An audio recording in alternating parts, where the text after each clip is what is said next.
Good day, everybody, and welcome to the April edition of Metal Albums with Birds on the Cover. This is the show where I talk for about an hour or so about metal albums that I've listened to in the past month, usually released around this month, but sometimes for various reasons, older albums will also be featured, that have a bird somewhere on the cover. Very good. And that's pretty much the only qualifying thing to be on this show. In fact, sometimes we stretch the concept of bird quite a bit, and also sometimes the concept of metal quite a bit, but I think it's pretty straight shooting this month. No, I think there's one neo-folk album in the mix this month, but oh well. Yes, before we jump into talking about the albums themselves, I have a quick trip report, not related to metal music this time, not about a concert, this time focusing on the avian side of things. I'd like to talk about my trip to the zoo in Helsinki, the Korkeasaari Zoo. I have had a habit for a couple of years now that around Easter I go and have a look-see at the animals at the local zoo. And this year I did the same thing and, for you folks' delight, I snapped a couple of photos to show off what kinds of lovely animals are to be found there, including, of course, birds. Although, immediately on the day that I went there, real rookie mistake with my camera here. The previous day, I checked that the battery was showing 3 full pips. Took a couple of shots and it still was 3 pips. I was like, all right, all good, battery. I guess it has lasted because I haven't used it in half a year, so I guess the battery's fine, so I won't charge it. Then the next day, I start snapping a couple of photos on site, and after a couple of pictures, down to 2 pips. A couple points more, and it's down to a single pip of battery life. Like, oh, fork! Thankfully, it did actually last the entire time, but I should have been smarter than not making a mistake like that, I didn't want to put it charging when it showed that it was full because I was like, that'll eat the battery life if, I charge it when it's not entirely empty, which I guess that's not true about batteries nowadays. Like nowadays, batteries actually work better if you charge them when there's a little bit left, and they're not that damaged if they're charged when they're halfway full. But I'm a dinosaur like that, so I wanted to do it like that. So I didn't want to charge it, but it almost cost me. But I actually, managed to snap some good old photos on the trip after all. Because, I don't know. I guess it was fine. Righto! So folks who don't know, the zoo in Helsinki is on an island. A big, rocky, scary out there in the bay of Helsinki. It's kind of an adventure in itself to go there. Just because you get to cross a bridge over to this lonesome island that's full of animals. It really is in the public consciousness in Finland among especially kids as a bit of a real adventure to go to this specific zoo due to its interesting locale. And I was feeling it today as well. The weather was forlorn and gray and a little bit drizzly, but never got particularly rainy, and that's honestly how I like it. I don't need to be baking in the hot sun, so I was happy walking around in kind of gloomy, slightly gloomy weather, but it's fine. Although it did mean that a lot of the animals weren't necessarily out, but it wasn't too bad. But there's a couple of little animals like prairie dogs and stuff on the island, which were no-shows, I assume because of the clammy weather, but you don't even need to think about zoo animals because you already got to see a bunch of birds, local birds, hanging out there, so of course I admired them. In particular, of course, around this time of the year, plenty of geese to be found. The barnacle goose is the one that hangs out here in Finland. Kind of scared because they do like nesting around these places and they get a little bit scary about their nests. So in this photo right here, in the background you can see the what's called the Cat Valley. It's called that because it's a big corridor and there are great cats on both sides. Asian lions and Amur tigers and stuff. So big cats. I'm still more terrified about these two geese hanging out right here. Like, what do they want to do? Like, if one of the, like, lions or tigers happen to somehow get out of their cage and hang out on the path, I'm not sure which one I'd be more terrified of, because I think those cats have a good chance of being pretty domesticated and chill. I don't know. I shouldn't say that. It's entirely possible that they might go crazy if they were let loose, but the point is, in this moment, I was more like, "Oh boy, better take wide berth around these two guys. forget about the cats." Outside of that, it's on an island in a bay, as I mentioned, so plenty of seabirds to be seen, various gulls and some oyster catchers, which I hadn't heard before. They have a surprisingly lovely singing voice. I think they were making like mating calls because it's spring.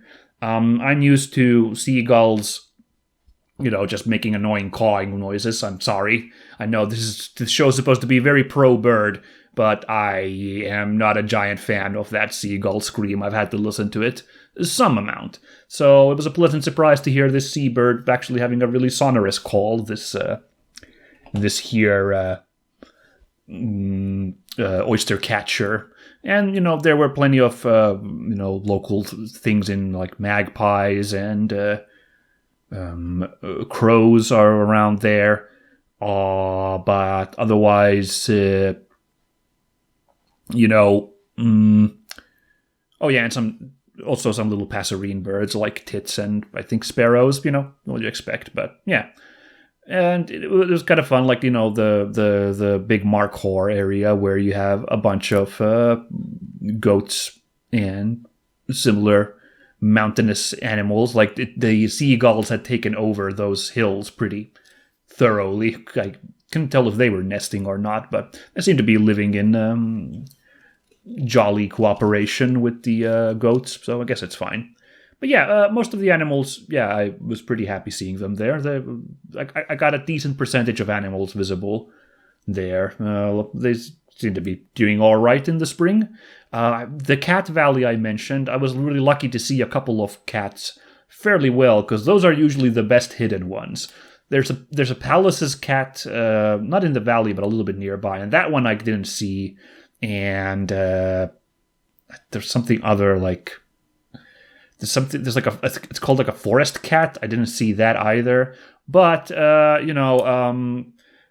I got to see the snow leopard, which usually is always also super hidden at the zoo, but it was fairly well visible. Like in this image, you can see it. It's not great photo here, but still, this is way better than what you usually see of this guy.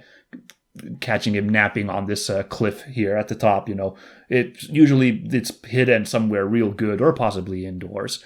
And there's something called an Amur leopard cat, which also was snoozing. I don't think I grabbed a picture of it, but I was able to see it. Normally, once again, like no clue where that thing is hidden, this little cat creature. And it was, snoozing on a little, perch there. And I was like, hey, nice. Actually managed to see that for once.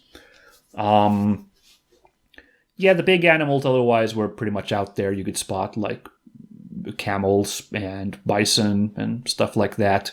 Bird-wise, yes, the bearded vultures were really fantastic today. I got to see the two of them. I believe there's two of them in the enclosure. They were just kind of sitting around and very out in the open, looking very lovely. Same with the stellar sea eagle, which two of them also hanging out on a perch. There's a crow next to them there. Sorry, not a crow, the bigger one, the raven. Raven hanging out there. They're in the same enclosure with the sea eagles. You can see all of them just living happily on that branch there. Very lovely. A bunch of owls I got to see. It was the middle of the day, so they were pretty conked out, the owls, but they were visible there. We got the eagle owl and the snowy owl hanging out there. And And towards the end of the trip, I made sure to visit the tropical house, because it's really great. You get to wander around in a big kind of open space, and there's some animals that are allowed to hang out in that open space, including the bird I'm most interested always seeing there, that I managed to catch once again. There is a couple of Bali mynas, if I'm pronouncing that correctly. are any Indonesian viewers of this show will know it better as the jalak bali. I hope I pronounced that correct. Now, this is an insanely rare bird. Like, it's super endangered in the wild. It's not just that it's only on the island of Bali, which if you check Indonesia, Bali is quite small. It's on a really tiny island next to the island of Bali because that's just how few there are left. So these breeding programs are very important in zoos around the world to keep this really, really lovely bird, extant, really. So I tried to keep an eye out. Did I manage to see them? Yes, thankfully. Check it out. I found 2 of them. Previously I've seen it before. They're flying around and singing. I've only ever seen one, so I wasn't sure if the zoo actually had more than one, but here they are sitting right next to each other. They do in fact have a pair, which is good. Hopefully opposite sexes, so that they actually can have some breeding program going on at this zoo as well. But all in all, the exhibits at our zoo don't change very often, so I don't really know what to say, for folks who have been there before. Like it was the standard vibes as always at the Helsinki Zoo, and it was delightful. I suppose this presentation is more for people who've never heard of the zoo as a tip on what to do if you come to Helsinki, I suppose. If I go there a year from now and I'm still doing this show, I'm not sure if I can do another opening because chances are really good nothing's really changed on the island there very much. No new birds, probably. I don't know. Never say never, but I probably won't have a lot of new stuff to report, but we'll see. But, that's about it. Yeah, it was very delightful. Really enjoyed seeing the animals today, as, I tend to do when I visit the place. But that's enough for the bird side. Now let's move on to the music of metal. Metal albums with birds on the cover. And, let's find out what interesting stuff there was to listen to this month. Let's go to the albums, and I hope you enjoy.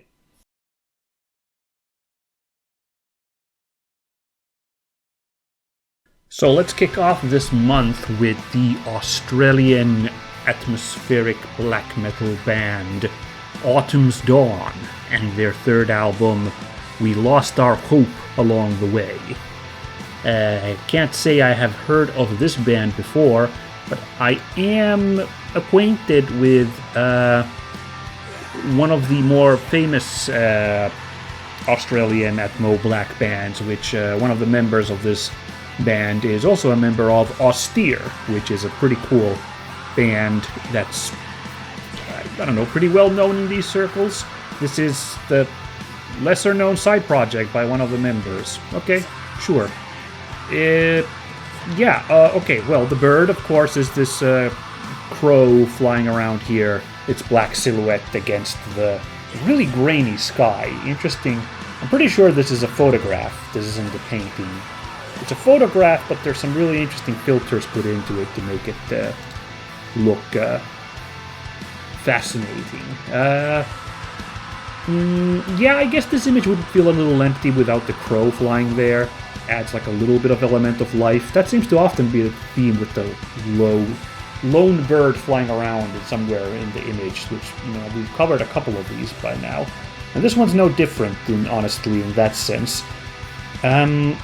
I guess, to make a really autumnal look, and in particular autumn once all the leaves have fallen, this works. The extreme contrast of this image to have everything be basically a black silhouette versus this kind of dim sky is pretty effective, and just how lifeless those bushes there look, or whatever. That might be a vineyard, maybe, but anyway, the point is that the plants have all dropped their leaves and it just looks dead in a really simple but effective way. It's kind of a neat image in that sense. Not that it really does much for me, just it's a bleak image and gets that emotion through, so that's why I give it props, but not super interesting. And I guess I would describe the music itself a little bit as like that as well. This is technically this kind of music, kind of depressive black metal, I feel like that would be in my wheelhouse, but I didn't think this was a particularly interesting example of the genre. Not at least to begin with. After a quiet opener song, we jump into the first song, which is a long, 7 minutes long, emotional kind of droning black metal song. The feeling I got listening through that first song is that it's very emo rock inspired, this album, which maybe is a little silly because I feel like, of course, that the same emotions are being handled by both genres of music, so it's like, oh yeah, why wouldn't a depressive black metal act take some feelings from emo rock? But it just felt really more palpable here, and I'm not sure I'm an entire fan of that. It just kind of made it sound a little bit muddy and uninteresting. There's some clean vocals mixed in with the harsher growls there, and the clean vocals come off as some kind of indie rock vocals at times that I didn't think were that interesting. I think the album, it saved the best for last with a couple of songs which made it move a little bit more in the area that I enjoy by having a little bit more of an epic sound and a little bit more mystique. I feel like a bit of a hypocrite, by the way, calling out the kind of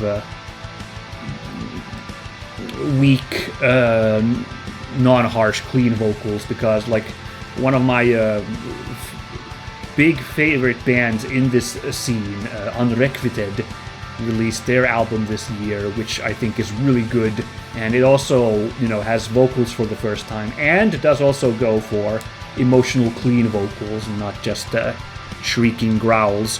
But I just think that has a more epic and just more bigger punching feel to it that just makes it cool, whereas this one really does go for the kind of melancholy, drawn out vibe, and I don't think it really pays off for me, whereas the last couple of songs then kick it up a little bit more, just a little bit more oomph to it, so that at least wraps up nicely. But not really my favorite release in this genre, so I don't think I'll be really listening to this any further. Austere is a neat band, so I'll probably listen to them a little bit more still, and I will be looking forward to their upcoming album, which will probably feature on this show, actually. Sneak preview sometime in the future. But Autumn's Dawn, it's going to be a pass on this one. We'll see. I'll leave things open for future albums, but this one, it's going to not really last for me, sadly.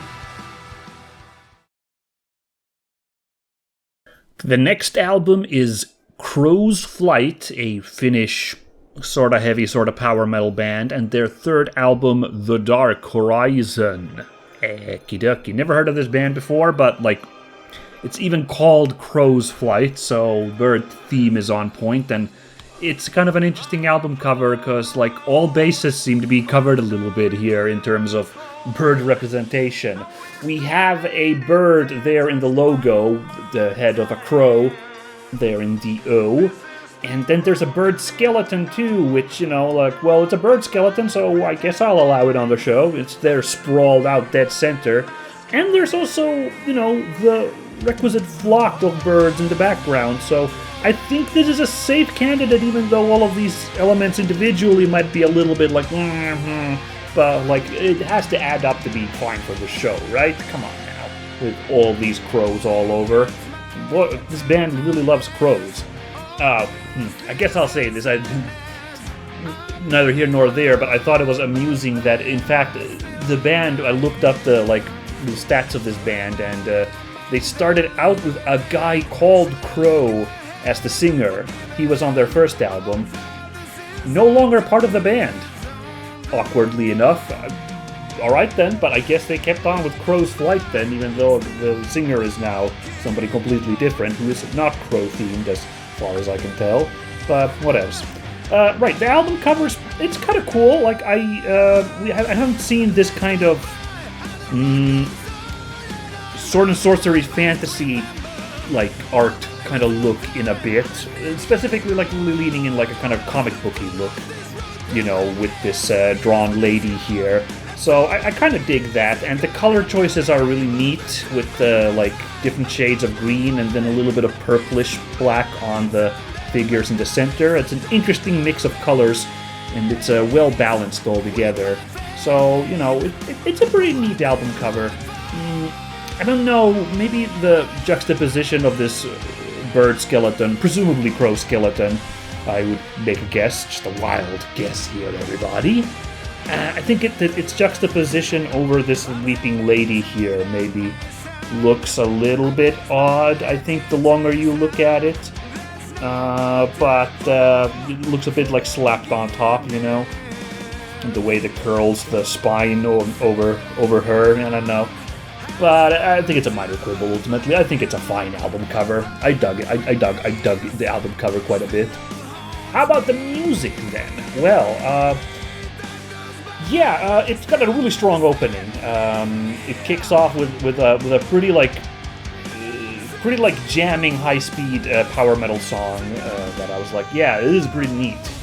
I really dug it. The opening, like it's got the like squiggly wiggly guitars, like something that Strong Bad would describe as like squiggly versus wiggly over here. And that's like, oh, this is fun, this is cool, this kind of energy, you know. And there's like a keyboard, big keyboard fills in the background, like helping out. It's got a big, grand, high-octane energy to it that's like neat. And then it falls off pretty hard after that first song. It becomes a lot more the kind of mid-tempo melodic heavy metal, less power metal influences. Very like keyboard driven, like sort of powerish but heavy metal thrumming, which I think here in Finland this is a oft-patrolled genre as well. Like Thunderstone came first to my mind, the bigger name of this kind of music, and I don't know, like the vocals also, like, I can just tell that this is a Finnish band, even though it's not like a heavy Finnish accent, but like something about the delivery of the kind of mournful music, like, I could tell. And I hate to say it, but I just kind of like, it really started to bleed into each other. Like, it just is like that for the rest of the album, for the most part. Just like a lot of like big feels, heavy metal with getting real emotional with those songs, but it all just comes up a bit melodramatic, and then like some big juicy keyboard fills that I don't know, don't really ultimately it chugs along this album, unfortunately. So I wasn't a huge fan by the end of it. I think the last song they kind of, you know, kicked it back into gear a little bit, but the promise of that first like high energy song was squandered, and I wasn't feeling it that much by the end of it. So no, I don't think I'm particularly enamored with this album. I'll probably listen to the first song, Into the Night, a couple more spins. That was some good fun, so, you know, good on that, but the rest of the album is not going to go on my listening list. Alright, next up we are going to look at the Finnish progressive melodeath band Echoes of the Extinct, who is coming out with their debut album, Era of Darkness. Alright, let's get the elephant out of the room first. Let's take care of business here, right away to set the table clear here. Is this album cover AI generated or not? You know, after the big stink I lifted a couple months ago over that Gravedigger album cover, would be probably poor form if I just like willy-nilly put a AI album then here on the show again, you know. Well, I did put a lot of thought into this, and like Oh, I don't know. Maybe it's just me who was first like, is this AI generated? Like maybe it's very clear to others that it isn't. But I think there's something in this image that has that kind of oversaturated or like over contrasty look that a lot of quote unquote fancy AI art uses. So that like first like pinged me as a bit of an alarm. But I am here to tell you that I did put in some effort into looking into this. First of all, I was able to look up an interview with this band where they name-dropped the artist who made their album art. And I also did a little bit of reverse image searching, and with the help of that artist's name, I was able to find their webpage, and they seem to be a legit artist. It's an Argentinian, like, visual artist guy. And I think they're clean. That's the conclusion I came to. Their website states that, they have been working for several years now. The one point of contention, I think, is that looking at their portfolio, if I saw correctly, all their art seems to be, like, from 2023 onwards. That's on display on their, like, portfolio gallery thing, which is, of course, the time period for, like, fancy AI art. So that's the only thing that I'm like, But, like, their own portfolio mentions that they are several years in visual design, and their Fiverr profile mentions that they, will work with an artist and like provide work in progresses while, designing the art, which to me is a big sign of like, okay, that sounds clean, because an AI artist, quote unquote, will just, write the prompt and send the finished picture. Like, work in progresses aren't a thing, so much. So I might be making a mistake here, maybe, but like I feel okay in covering this album cover and covering this album on the basis of the album art. If it turns out I'm wrong, afterwards something comes out, then okay, egg on my face. But for now, we'll go with this. There's two birds here that we can marvel at. There's a crow on that tree there, kind of in the middle left, and there's a vulture to the bottom right. And yeah, I think it's a good choice. There's like two creatures giving comfort, but not comfort, giving company to this grieving dude here, sitting by the side of this tree, And otherwise, all the stink I said, like, is this AI or not? Like, I don't know, it's an okay album cover. It's like, conceptually, it's alright. It's the era of darkness, sure. It's like, it's this guy having a bad time. The choice of having one little glowing apple there is kind of fun, kind of draws your eye in a nice way, while it doesn't like overwhelm the colors, even though it's like really, sticking out. Maybe I would have had the vulture also have a red eye, because they gave the crow a red eye there, which adds a little bit of that same color as the apple. So I would have probably also given the vulture a red eye as well to match. I don't know. But it's okay, and, it's very monochrome, with the exception of the apple again, but that's kind of, again, era of darkness, sure, checks out, so it's kind of gotta be like that, yeah? Right, then let's go on with the music. So, the first song didn't, like, hugely impress me. The first song is called Remedy, and it's the longest song on this album, at almost 7 minutes long. Interesting choice to, like, front-load the longest song there at the start. I don't know, it just didn't really... It was very progressive and melodethy as promised, but I didn't really feel like... The riffs weren't particularly inspiring, and the flow of the progressiveness wasn't particularly gripping, so it didn't really get me with that first song. It's a bit of a shame, because the rest of the album does pick up pretty nicely.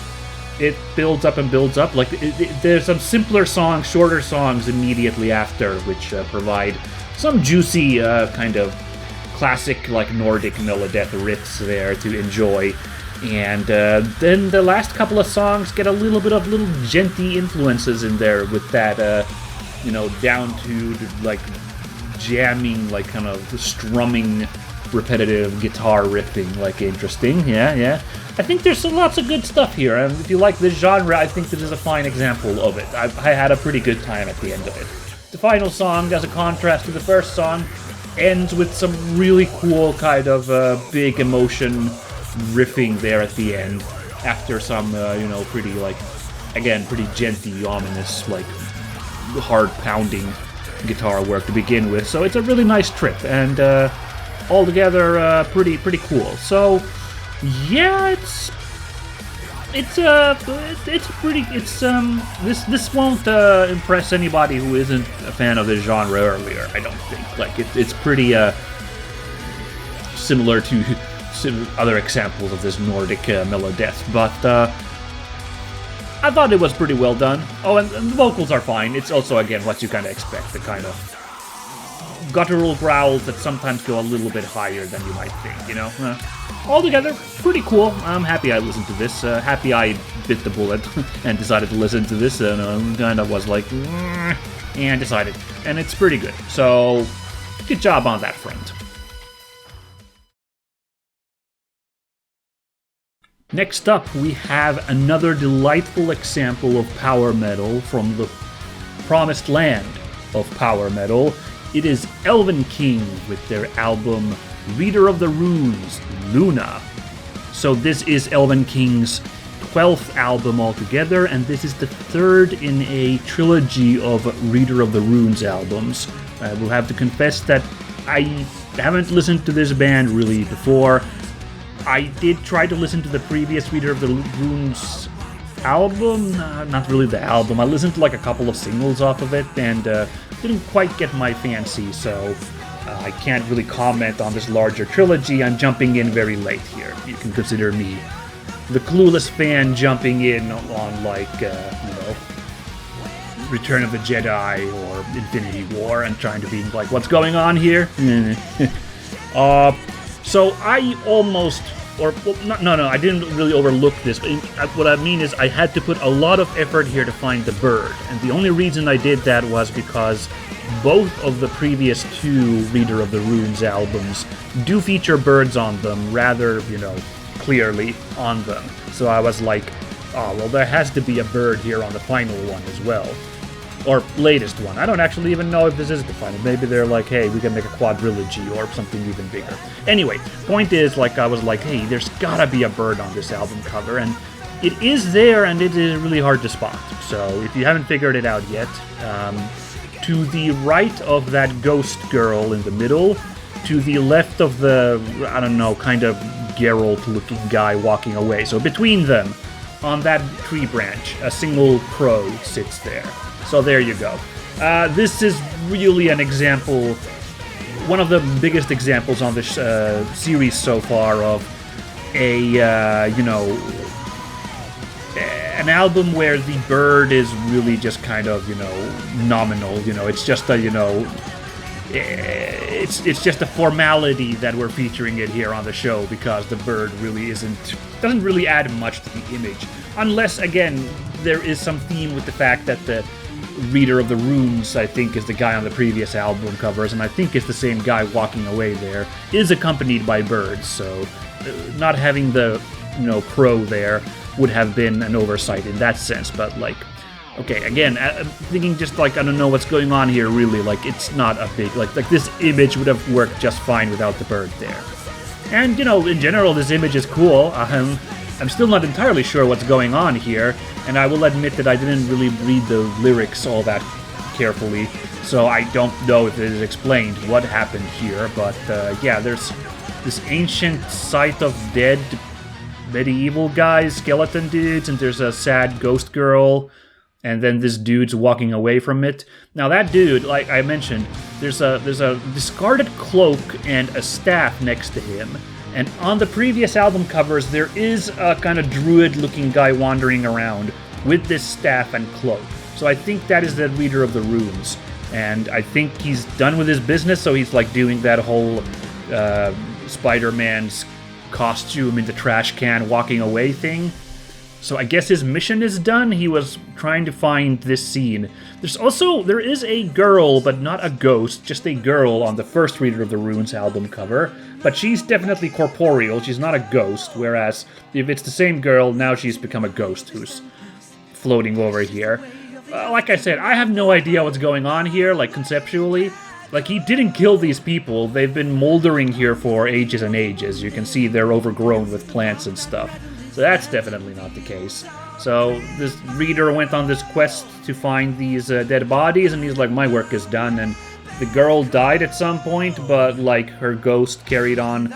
Maybe he was doing it as a favor for this girl to find this scene of dead people, and the girl somehow died on the way, but he was like, nah, I'm so cool, I'm gonna keep on my mission and find it.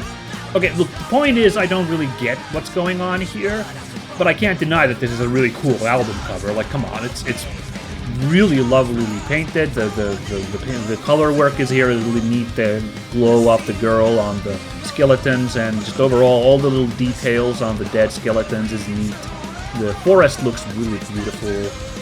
Light work there, the glowing forest in the background, really lovely.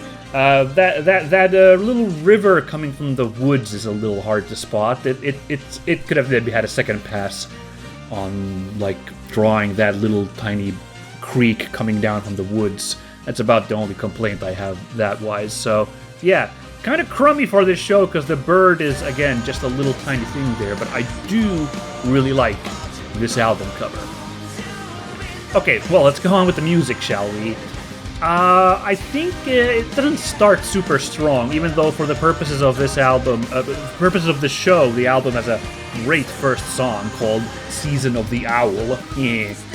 But, I don't know, like, it didn't really get me for the first couple of songs. It felt a bit by the numbers power metal-y. Although I did note, like, this band has a dedicated violinist in it, so they really get their money's worth out of the violin there, which means that this ends up having like a bit of a folk metal vibe. This more so than just power metal. Like it felt a little less like Rhapsody and a little bit more like Halloween, I would say, or no, even more past that to like Turisas came to my mind at some point, which is also a violin-heavy, like kind of folk metal band. So, although again, this one's not quite as harsh as Turisas, so it's you could say it's a bit of its own animal, and that's really nice. But like I was saying, the first couple of songs though felt like a little bit of by the numbers power metal with added violin. It was about the fourth song where it started to win me over, like some more intense music, I guess. Like suddenly there's like a couple of like more modernish sounds and like some harsh vocals come in, and like it just gets like a little bit more catchy. And I would say it keeps that like nice vibe going through the entirety of the rest of the album. Like it flips a little bit with, again, that very folksy kind of medieval energy with the violin and some other like folksy instruments. And then it just, some songs it will go for a little bit more modern metal take with some like bass heavy music and some bit unconventional drum beats and stuff. So it's but I find it interesting. I find it really nice. It caps off with a massive 11-minute long progressive song, which is kind of really nice as a capstone for the whole album by having a bunch of movements and interesting vibes. Really what I was talking about here encapsulated in one big song. And I was really happy by the end of the album. I kind of wasn't, because my previous touches with this band that it didn't seem super interesting. I kind of wasn't going with a ton of expectations into this band, and the first couple of songs really, I think, don't quite sell the album, unfortunately, which is too bad to have like a bit of a weak opening, but a few songs in, it starts being pretty neat, and I enjoyed listening to it. This is probably an album that I could take a couple more listens to like kind of really get it to open up, I think. So, we haven't had like some proper power metal in a while, so in that sense, this is a really good example of the genre here on the show, so I'm perfectly happy giving this album a recommendation.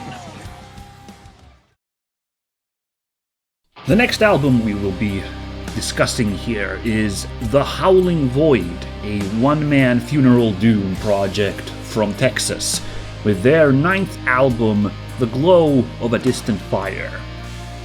Right, Birdwise. Another one where it's just a silhouette, which I'm safe to make the guess that it's supposed to be a bird and not some kind of other flying creature. You know, that profile is very, very bird-like.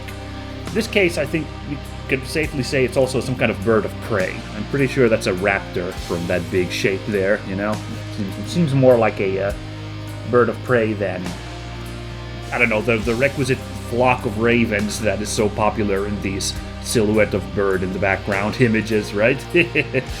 Yeah, so, you know, that's just the one bird there, but, you know, it's once again the kind of the little dollop of life into the image from one bird's flying in the sky is what happens with these inclusions, and, you know, I think it adds something important to this image, so I think it enhances the image despite its tiny role here. And otherwise, I mean, this is a really lovely cover. It's just like a really beautiful painting of a scenery, sure. You know, it's well, what can I say? The work of light and shadow, the contrast between clouded and lit by sun areas in this image is very striking.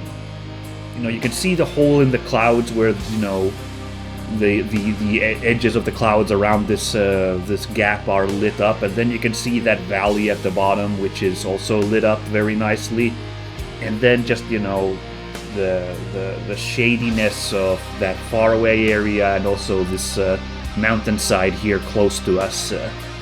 It's really evocative. Like it hits really hard, this image, for being such a, you know, simple, tried and true concept of beautiful landscape scenery painting. Yeah, I really do dig it quite a bit. Also, I do need to point out what I think is interesting in this image. There's what I presume to be a row of trees on that cliff, kind of in the center right about there, you know? But there's this one lone stand. I can't point it out to you, but if you squint, there's like this one lone stand there, a little bit to the left of that copse of trees. And, like, my first inclination was that was a person, right? Like, I was like, hey, that's not a tree, that's a person standing there. Now, I'm not 100% sure, it could just be a lone tree, because, you know, the others just, I'm pretty sure, are just foliage. But I think that adds something to this image, and I'm not sure this was intentional, of course, but this is just what the vibes I'm getting is. I find it very interesting, like, the ambiguity of, is that a tree or is that a person there? And it just adds a little bit more mystery of, like, okay, well, if that is a person, what are they doing on that cliff, you know, at this scenery? It's a very cool effect. Again, not sure if it was intentional or not. If it was unintentional, props to the artist, like, something they really cooked here with this concept here. So yeah, really cool and mysterious image that I like quite a bit, I would say. Now, musically, okay, so the first thing I noticed with this album, of course, is when I looked at the track list and went, okay then, because there's only 3 songs on this album. However, if you look at the runtime, it is about 55 minutes long, so 52, excuse me. So you can do the math, everybody. Like, 3 songs stretched across that means that the shortest song on this album is 15 minutes long. Like, alrighty then, this is gonna be a real strap-in experience, huh? You know, I mean, okay, so, I mean, I knew that you know, looking up, like, what's this band about, like, it's a funeral doom band, which means incredibly slow and plodding doom, so doom metal music. So I, you know, it's par for the course. It's not like I'm like, oh boy, but it's just that I have not listened to this kind of music in a bit, so I was like, okay, let's get into it. And it's quite a pleasant album, you know, if you are committed to listening to a song that goes on for over a quarter hour. It's very grandiose, obviously, with that kind of runtime. It's slow and plodding because Funeral Doom is meant to be like even slower and more kind of somber vibes than your standard doom metal, right? But no, I enjoyed it. It's got a grandeur which fits the cover art of this album for sure. And I also like the kind of the melancholy and melodicness were really pleasing. I've tried to listen to a couple of Funeral Doom bands at the times, you know, and it's not quite my scene because sometimes they're just so dour, so like, well, you know, funeral music, so it's so like kind of, oh man, this just about make me feel miserable. And this one, you know, this album I feel was a little bit more richer, the vibes going on there. And I'm speaking mainly of the vibes because if that's the kind of music, of course it's about the kind of mood that goes into the music here. But yeah, no, there's epic, incredibly slow riffing and some, you know, keyboards layering in there, making some real kind of melancholic vibes. But it's got a straight up like beautiful, epic, sweeping energy to it that I think pushes it like closer to like, you know, atmospheric black metal a little bit than just simply really just kind of depressing vibes, funeral doom music, I guess. So I had a pleasant time with this album. It's not an easy listen still, again, because like you really gotta be committed to this music. But I got good solid vibes out of it. The vocals are surprisingly limited. I think that's also part of the genre, is that despite the giant songs, the vocals are rather sparse. So they're incredibly muddied and kind of, you know, growly and super low and growly and kind of muddled. It's more to add even more just a kind of like atmospheric vibing, less so that you're supposed to like really take in the lyrics and more that you're just supposed to take in the candor of the sound, I guess. So I wouldn't say that they're really bad per se. It's an interesting listen, so if you need some real slow plodding in your life, I think this is a pretty good album to listen to. So, yeah, good stuff. Cool. Very interesting.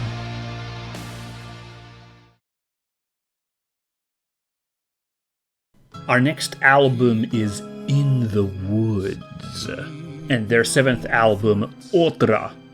Sorry about that, I tried to pronounce the ellipses, which the band doesn't insist is in their name title, so it's not In the Woods, it's In the Woods. Well, whatever. I'm not... When people overuse ellipses when, you know, sending messages online, it puts me off. You know, it is a minor quibble, but something that does get me a little bit. So seeing just the band being like, let's put an ellipses in there. Whatever. Okay, right. So, yeah, this is another case of an album where the birds are like really small silhouettes and, you know, have to make a bit of a judgment call, but they really reasonably couldn't be anything else than birds, so I feel pretty comfortable featuring this album cover on the show, or this album on the show. And the birds, in case you can't quite tell, there's a flock of them just to the right of the title of the album. A few of them are overlapping with that sun there, so those are probably the easiest to spot. Probably like seagulls or, you know, something like that because of the river setting, I think is my best guess, you know. Yeah, the birds are, well, okay. They're just a flock there and far away, giving a little bit of life to this image, a little bit of extra life, but the image itself is really cool. I really dig this album cover. The old-timey photo energy is cool. I love that. And the scenery is really lovely too, so I really appreciate that as well. I found this out while looking up the album information. Otra is the name of a river in the south of Norway. It runs through the town of Kristiansand, which happens to be the hometown of this band. So that's probably why the album is called that, and also it's probably the Otra River, which is here in this image. So it's interesting because it's supposed to be like a lovely love letter to this river. Like they spoke very glowingly about it in their description of the album, but this album cover kind of makes it look a little scary with these boats dashed against these rocks, these rapids, you know. So it's kind of weird feelings there, but at the same time, the old-timey photo energy immediately adds like a sense of nostalgia to it, so mixed feelings. But overall, I am well known to love the scenery of the Nordics, so this river scene looks really, really beautiful. So I quite like this a lot. This picture.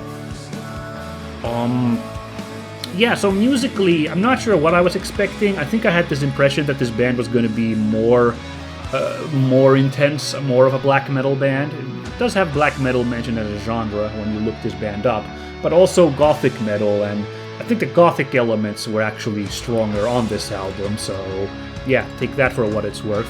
Yeah, the first song on this album starts with a, almost balladish, like kind of a bit Nick Cave-ish, kind of like easy listening, slow song, big emotions, and then launches into like a big old like warbly black metal-y riff. So it's like, psych, no, it's not. It's actually this kind of music. But to be honest, that gives away to more gothic metal. So actually, it's a double subversion, and the album really is more like the ballad would have made you think. I'm having trouble saying ballad today. Sorry about that, everybody. Yeah, there's some black metal influences here. Like sometimes the guitars do get really distorted, and there's some amount of harsh vocals every once in a while. But I don't think this is going to be your black metal fix, if that's what you're looking for. It really does have more of that kind of melancholy, a bit rock-ish, like gothic metal energy to it, with some kind of 90s kind of low and dreamy vocals, There's some folksy vibes at times, so it's kind of interesting on that front. Like it gets a bit not entirely folk metal, but some of the like kind of guitar work evokes that kind of old-timey sound. And yeah, like I said, sometimes it slips in like some bit heavier, like distorted stuff going on. And I'd say it's a pretty even album altogether. But I'm not a huge gothic metal guy, and nothing really stuck to me by the end of it super well. So, maybe, I don't know. If you're looking for like a little bit of easier listening metal, I think this is a pretty good choice, and the vocals are pretty nice, and the guitar work is pretty neat. If you're again looking for an intense extreme metal fix, I think you're going to be really disappointed with this album.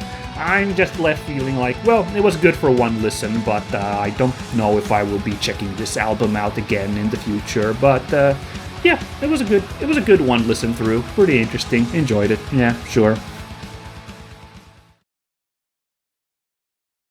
Next up, we have the Dutch musician Kati Rán and her debut album Luus.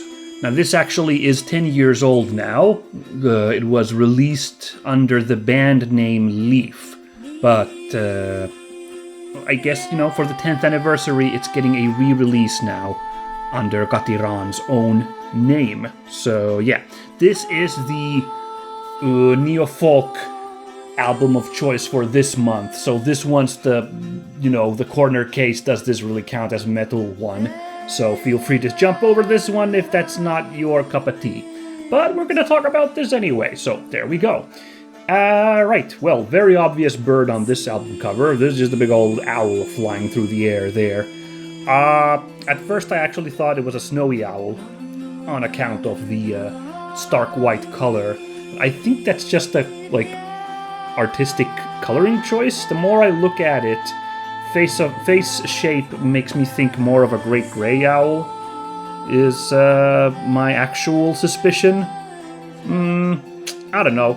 I don't think I know owls that well, but I'm gonna put the chips on as this actually not being a snowy owl, but rather a great gray owl.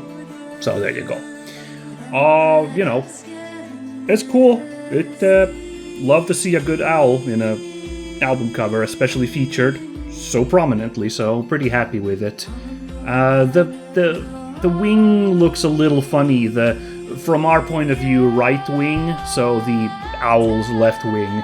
I don't know, because the other wing you can see kind of the feathers run down the length of the owl's back, but the other one, that length of feathers does not run. It looks very thin. It could just be that it's just tilted like that, of course, but I don't know, to me it just comes off looking a little bit weird if I look at it, unfortunately. So, yeah, I don't know, I would have drawn the wings more symmetrical, I guess, if I was to draw this. That's about the only complaint I have. Otherwise, like, that's a really well rendered owl face, and the energy of it in flight is done very well. And the background's nice.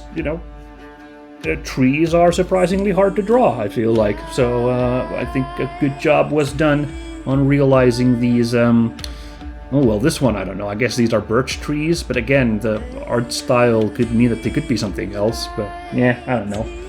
Yeah, it's a lovely little stylized art piece. It's a cool cover. I dig it. Okie dokie. So, musically, yeah, it is, as mentioned, this one's one of those ambient, folksy, acoustic albums now. Does that count as metal? I don't know, whatever, I'm not having this conversation any further. But it was an interesting listen. All the ones we featured of neo-folk here on the show so far, they've all been instrumental, so they've been really, really focused on the ambient side of things. Now this one has what I believe is Ms. Rán herself singing there on the album. So there are lyrics to it, and I think that gives this album a bit of a different energy compared to the previous ones. Although it is still this placid and kind of chill tempo, moody music like the previous neo-folk examples, definitely. But there is a different energy. Now, I don't know if this is just that it really is different playing, or if it's that I am unfairly assigning, gendered attributes to this music, which now has a woman singing instead of like menacing throat singing. But this does not feel as ominous and menacing as the other albums we've listened to before. This one to me evokes more of tranquility, and also maybe a bit of mystery, I would say, is the feelings here. But I do think it's not just that the really like bunkum, like, oh yeah, there's just a woman singing that does it. I think it's also the instrumentation, because there are no like ominous horns on this album, and there's not really like any war drums going on. The percussion is more subdued, so those big kind of adding the kind of like a bit more aggressive elements are missing.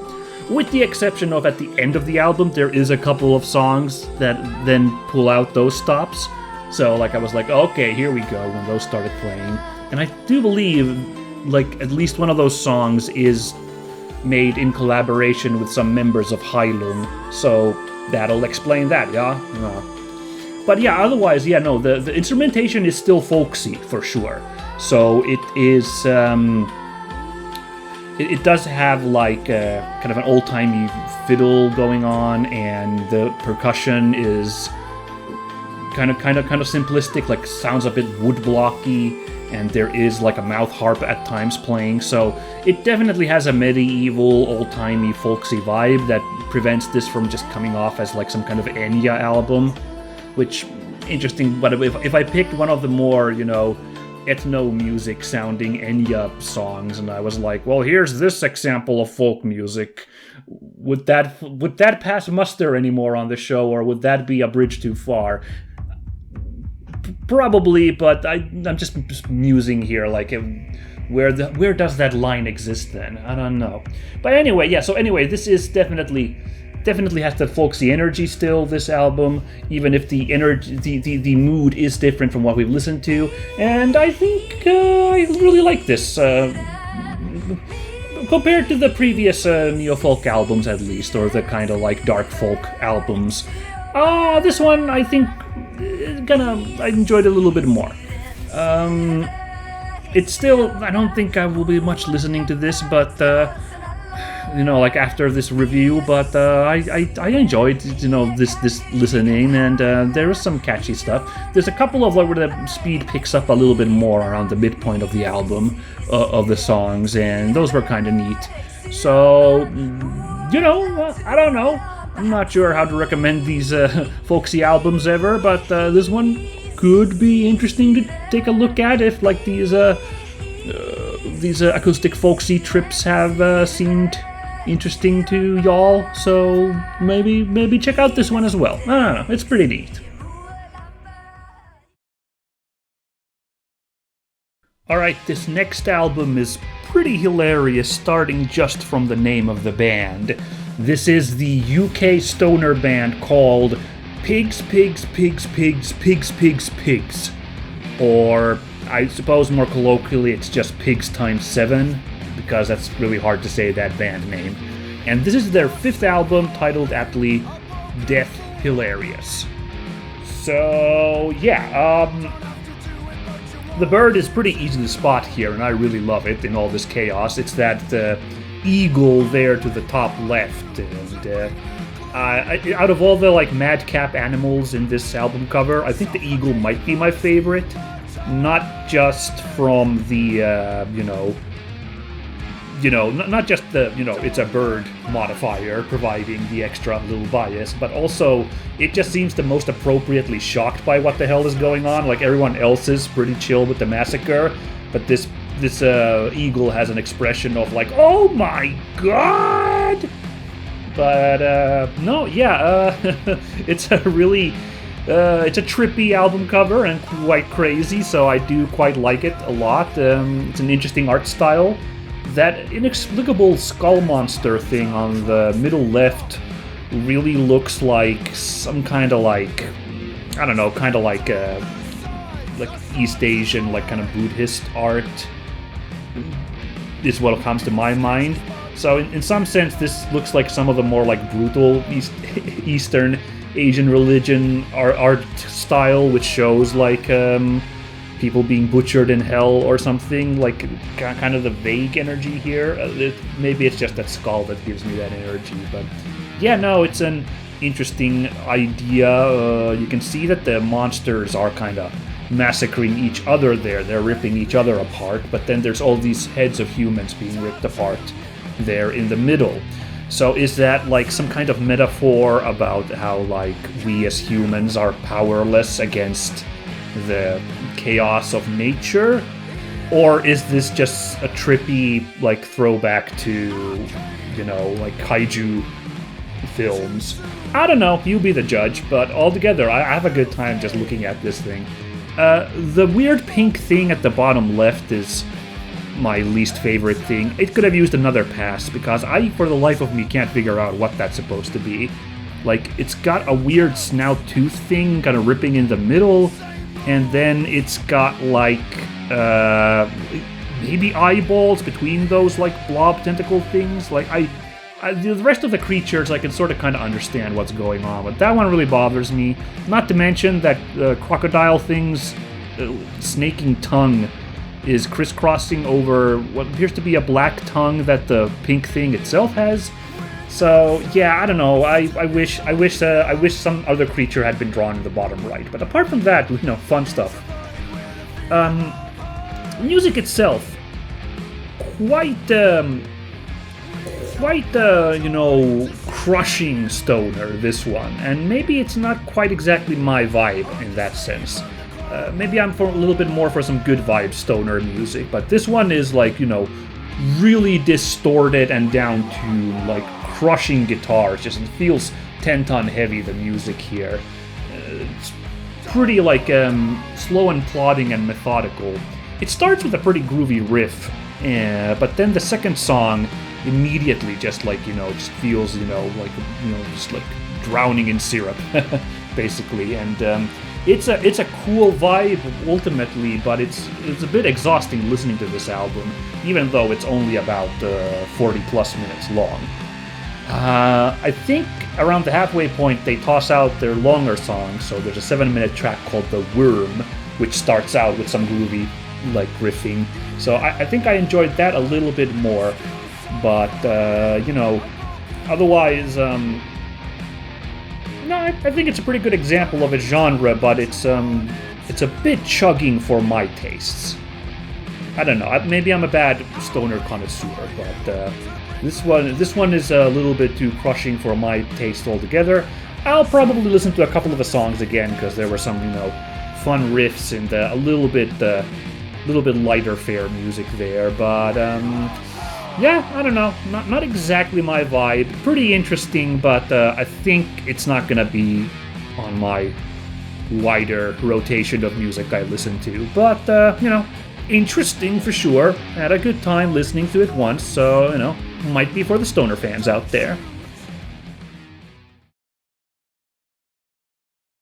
Okay, so a couple months ago we reviewed Wolvencrown, one of my favorite releases this year, which on Metal Archives was categorized as pagan black metal, and I believe I commented that was a kind of an interesting genre naming, that I hadn't heard that particular genre combination before. Well, that's only the tip of the iceberg, because are you folks ready for Finno-Ugric forest black metal? Yes, this is Sammale with their third album, Ikiharmaja, which helpfully has been put in subtitles the English name, the English translation, which is Evergrey. Yes, Sammale, in fact, I heard about this band, well, it's a one-man project actually, but I heard about this project with their last release, which was just called Finno-Ugric, and the gimmick, if you can call it that, of that album was that all of the songs were in different Finno-Ugric languages, including Finnish itself, but also some lesser known ones, less spoken ones, I suppose. And it was kind of interesting. It didn't quite catch my fancy, so I only noted it as a curiosity when it released a couple of years ago. Now we have the third album, just Finnish, so technically still Finno-Ugric, but not a great highlight of different languages from this area, but still. Okay, this album cover in bird terms, interesting. It's just like Crow's Flight that we talked about earlier, in that kind of all bases are covered with bird representation here. We have a stone carving of a bird's skull there in the center left, very, very cool. We have a crow there in the logo of the band, in sitting on the S of Sammale. And then we have a couple of just straight up actual birds, which absolutely 100% qualify this album for the show. Pretty sure those are also crows sitting on top of the crow skull, so cool. Right. And I like it, a bit of an overload with all the bird themes, but it's quite nice. And this is a really cool album cover altogether as well. Its painterly quality is beautiful, I think, and the color choices are really amazing.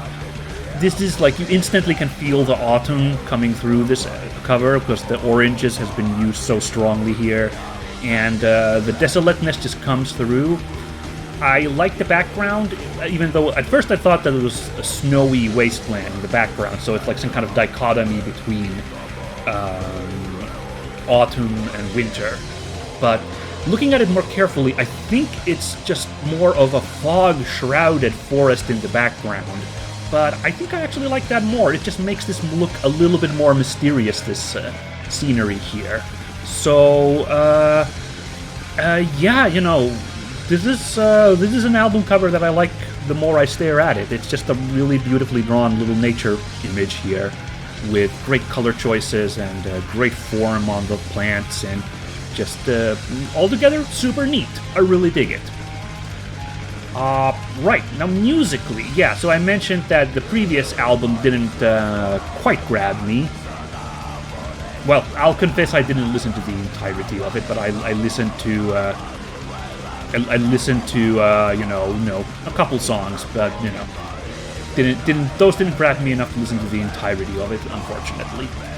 I would say that this one is an improvement, because I listened to the entire thing. Well, I had to, because the show, but I had a pleasant time all throughout.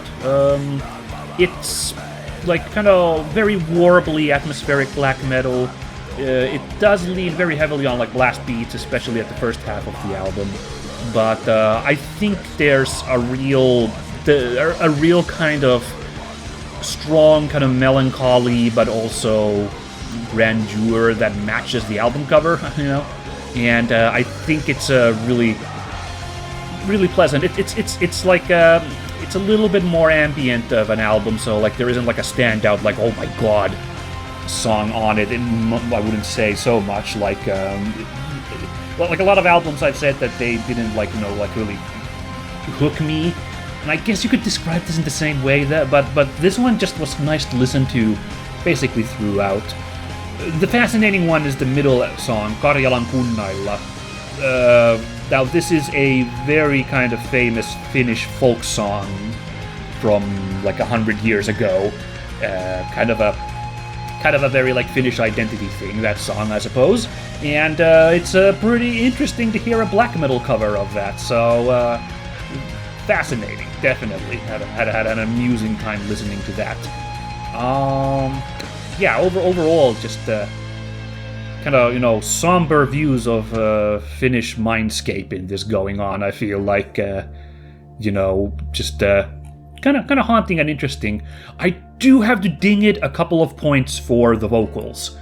I don't know if it's because this is a one-man band and maybe the vocalist, instrumentalist, everything guy, Sammale, maybe they're not quite as confident with their vocals. I don't know, this is just me speculating, but they've done a choice with like making the vocals really reverb heavy and echoey and kind of like haunting. I think they're going for like mega etherealness vibes, but I just like it somewhere between singing and the just kind of weird howling of the wind. But it is just really muddled, and I didn't really like it. I think I would have liked clearer vocals. I checked the previous project of Sammale was a band called Marrasmieli, which was a multiple members band. Sadly, called it quits like last year, which is too bad because like their final album really was a really neat one. Actually, that's a quick aside, is something I can recommend. I just in case I checked and I listened to that, and also they did like a really kind of distant and like haunting ethereal vocals there. But there's just something about it with just more clarity in it. Like it was just clearer to listen to. Whereas in this one, it's again, maybe it's a deliberate choice, or maybe it's like trying to cover for the vocals being a little unconfident. There could be many reasons, but it just didn't quite hit with me. Thankfully, yeah, the instrumentation work on this album still is really, really impressive and delightful. So ultimately, as a atmospheric black metal album, it's a pretty easy recommendation from me, this one.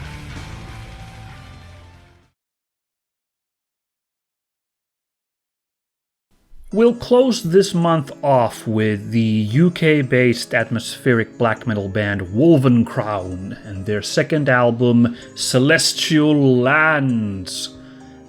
This actually, I do believe this came out already last year in the autumn. I think there was some kind of delayed release of a physical album is the reason why it came up in my channels, so that's why I'm listening to it now. Alright, this is another case where it's a flock of birds in the sky, and they're really nondescript, so it's kind of hard to say, but like reasonably those probably aren't anything else but birds, so I'm safe. I feel safe in nominating this album cover for that reason. So, nothing to really gawk at the birds, but okay, they add a little bit of life and flair into this scenery we have here.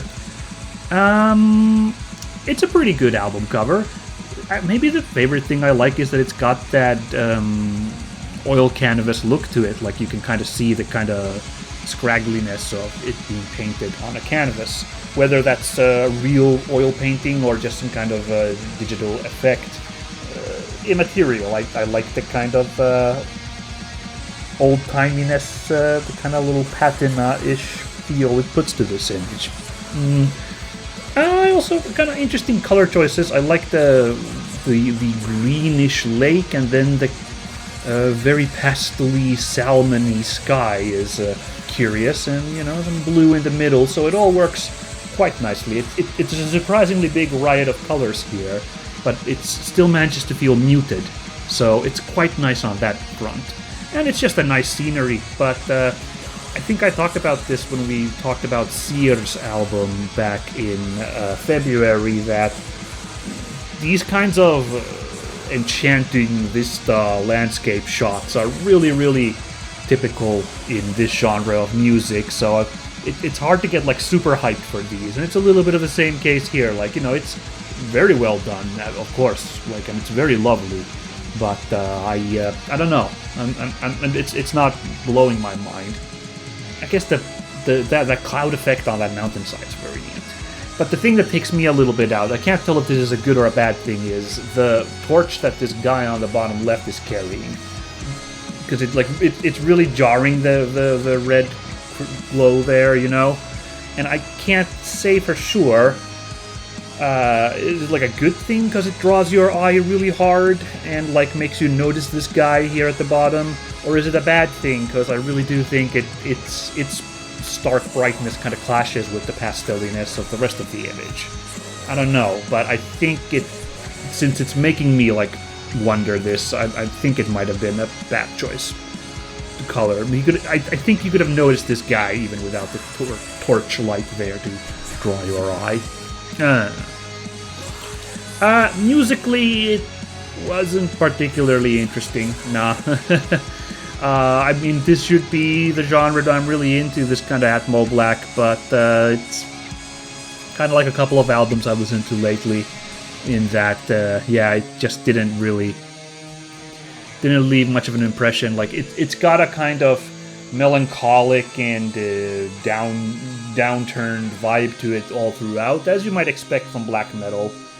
And the atmosphere, I didn't feel the atmosphere was very huge here. It's definitely a little bit more downplayed, and there's a little bit more folksy or orchestral effects there, but those are also more downplayed compared to like some of the more bombastic things we've listened to in the past. So and it just kind of didn't the guitar work didn't exactly impress me. And okay, the vocals I think are an improvement over Sammale, but also still kind of like they're going for that kind of etherealness with the kind of echoey and distant kind of ish. But like to me, it just kind of ultimately doesn't sound all that great. So yeah, I don't know. Like on the very last song, they then went in for something. They kicked in the like kind of epicness a little bit harder, and then made it even more melodic. And, that very last song then kind of got me, but I looked at the time and there was only like a few minutes left of the entire episode at that point, so it's a bit too little too late. I don't know. Like, there were moments like that all throughout, I suppose. It only really stood out there but at the very end. So I don't know. I don't think I'll be listening to this another time. It's unfortunate. Like, it's very cool kind of music that I do like. So I definitely want to hear album number 3 from these people, see if like they then knock it out of the park or do something to appeal to me more. But this one isn't going into my rotation. I just don't see that happening. And that was it for April's episode of Metal Albums with Birds on the Cover. I hope you enjoyed it, everybody. It was an interesting month, for sure. Something I noticed afterwards, after getting done with the recordings, I mentioned that the band Elvenking was from the promised land of power metal, but I never did elaborate what that was. My bad. I'm pretty sure I've mentioned it in some episode previously, but if you don't recall, I consider Italy to be that land of power metal, so yeah. Oh man, I wonder if I can get away with just referring to it as that in future episodes without elaborating which country I'm referring to. I don't know, but better make it clear here just in case. Let's get on with the favorites this month. None of them, unfortunately, have anything to do with pigs, which is a shame because, I really wanted to kind of have an excuse to mention that band's name again because it's quite funny. Although I suppose in a roundabout way I did just do it. I managed to sneak in the name anyway. In fact, just for the heck of it, I'm going to say it one more time. Pigs, pigs, pigs, pigs, pigs, pigs, pigs. That's quite funny. Right. Okay. But yes, no, the my favorite album cover. Well, this was kind of funny because this month I felt like there were a lot of similar album cover things going on. There were a lot of examples of nature scenery shot with a flock of birds just kind of flying in the background, or at least, maybe a lone bird like on the Howling Void cover, but very tiny birds somewhere flying in the background, or silhouette in the air. Seemed very heavy on that this month. And also an interesting, I just only noticed it now, putting the episode together, 2 albums back to back which feature a very despondent person burying their face in their hands. That was first Crow's Flight had that cool looking design of that lady, and we jumped immediately to Echoes of the Extinct, which had that guy sitting by that tree, also with his face in his hands, face palming pretty hard. So that's kind of curious that happened, and it ended up being twice in a row like that. Yeah, no, I think my favorite album cover, I really had to kind of meditate on this because there are a bunch of lovely albums, but I had to say that nothing really punched me super hard, as that's awesome. I think I have to give it to Sammale, which I thought the autumnal scenery came through very nicely. And just the interesting juxtaposition of the two scenery with the kind of autumnal forest in the front and then the mist-shrouded woods in the background. I think there was something a little more special than usual going on with that nature scenery and that image. So I quite liked it visually a lot. Also, that one did not have the bird just as a flock flying around in the sky. So that was kind of, a little bit more interesting, just a big old bird skull with actual birds hanging out on it. That's interesting. That's interesting. So I dig it quite a bit. I don't know, runner-up maybe would have been that Elvenking, just for being a really rad album cover, but the bird element is really tiny and really the bird is not very relevant to the image in that image, so I kind of feel a little bit bad nominating that one, I guess. So yeah, and I don't know, other runners-ups. Oh, well, Howling Void's just beautiful light work on that painting and just very evocative, so that's also a very close runner-up, but I think Sammale was just a little bit more interesting, so I'll give the edge to that band. Okay. If you feel like I am being biased for bands from my home country here, fair enough. In that case, feel free to salivate over Howling Void instead. It's a very lovely album cover as well. I guess you could levy that charge on me here, maybe. I don't know. Now, musically, my favorite album music-wise, this was a really frustrating month, honestly. This is a really, really hard choice because most of these albums pretty nice, but doesn't make a splash. If you go back and listen to this episode, well, I don't, it was an hour of yammering, so don't feel pressure to re-listen to it. But if you think back on this episode, a lot of it was me going, yeah, this is interesting. It was kind of well played and, some cool melodies, but nothing seemed to really stick with me, right? Basically all of the albums I'm at the end well, this wasn't, particularly interesting in the end, so it didn't really live with me. So this was a very kind of milquetoast month, unfortunately. Maybe it was an overindulgence of slow, atmospheric, and melodic kind of melancholy music. I'm a fan of that genre, I do big sweeping music like that, but I think this month we were just kind of over inundated with that kind of music, and it kind of took the edge off for me a little bit. I don't know, because some of the albums, even if they were the lone example of that genre, I don't know if I would be more In the Woods kind of, having heard that that's a semi popular band, like I think it left me a little bit like disappointed, like, okay, it's not any more interesting than this, huh? Okay, whatever. So, yeah, like that, what I mean is that it's very hard for me to now pick, like, what's my favorite, because, like, there isn't any one album this month which, like, really, like, jumps out to me and really slaps me in the face. Like, the last couple of months, like, Seer, like, pretty much was locked in as the winner as soon as I heard it, like, wow. And kind of same with Spirit World, was just such a gut punch of interestingness that, they were like easy choices for me. But right now, honestly, the album I'd like to like, in terms of like, well, what's the one album I want to purchase, out of all this? The one I would kind of want to go back to last month and get last month's runner-up, Cult of Fire, and their album, which has still kind of like been like rattling in my brain of like how interesting that album was. More than any of the albums this month, unfortunately. I'm not happy to say that, but that's the situation we're in here.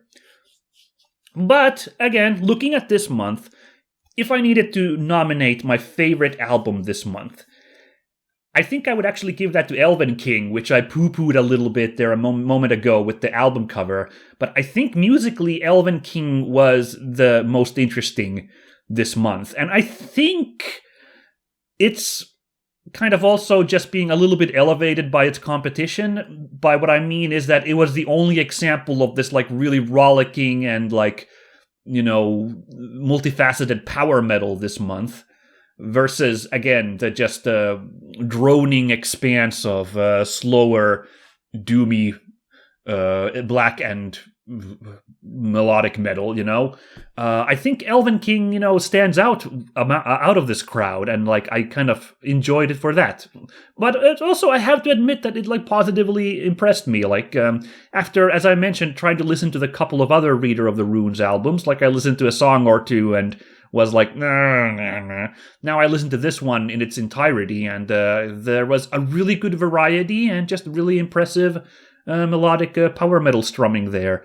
So, yeah, and, I haven't listened to power metal in a while, so I think this is a good moment for me to give the support for this genre. So it was quite delightful. I'll give the award for Elvenking this month. So sorry to Elvenking, because it sounds like I'm a little bit like damning by faint praise, like, but I think I think you guys still were cooking something real good here. So I think the effort, was still, I can recognize the lovely work put in here and the interesting music you guys were putting out there. So I'm just looking back at this list here, Echoes of the Extinct was another one that kind of stood out as different out of the mass with being like, classic Nordic melodeath. I don't know, something about it just kind of, while there were individual songs that were great, I might put a couple of those on my listening. I don't know, something about it was just kind of like, it was a good first effort, as a debut album, but I think, I don't know, that first song on that album kind of like really kind of ate the mood for me, and maybe that's unfairly like dragging it down, so I just kind of, I'm going to have to let that be like maybe my number 2 spot this month. And looking at the mass of all the different melodic, atmospheric albums this month, I think Howling Void might get the reward just for like the sheer maximalist insanity of 3 songs that both run for over 15 minutes. That's very fun, but also for surprising me for having some, real heartfelt epic sweeping melancholy in there instead of just being absolute misery doom. So yeah, lots of stuff to chew on this month, I guess. But yeah, Elvenking gets my thumbs up this month. Very cool. Well then, of course, as always, you don't need to agree with my favorite album this month. If something else really grabbed you, that's great. I'm glad that I was able to provide you with some tips on interesting music, yeah? All of these bands ultimately interesting in some ways, of course, and deserving of our appreciation in some amounts, of course. So, yeah, if you enjoyed any of the music particularly much, please do consider supporting the bands, I will put some links in the comments in the description of the video, where you can go and have a look if you would like to purchase music from these outfits. Yes. So, yeah. But ultimately, this was lovely. Next month really is looking a little bit sparser than, these last couple of months where, oh boy, behind the scenes, I was kind of sweating in February and March, like, God damn, there's so much music I gotta listen to. Why are there so many Bird albums coming out these months? Okay. This April was kind of a sweet spot of this, we did 10 albums this month. Yeah, fairly manageable. Next month looking a little bit sparser, but I think it'll still be enjoyable. So I really hope you folks will still tune in May to hear what kind of music with some avian album accompaniment can be expected then. It should be fun. I really expect it to be. So I hope you'll enjoy it as well. But please have a good time, and catch you later, everybody. Goodbye!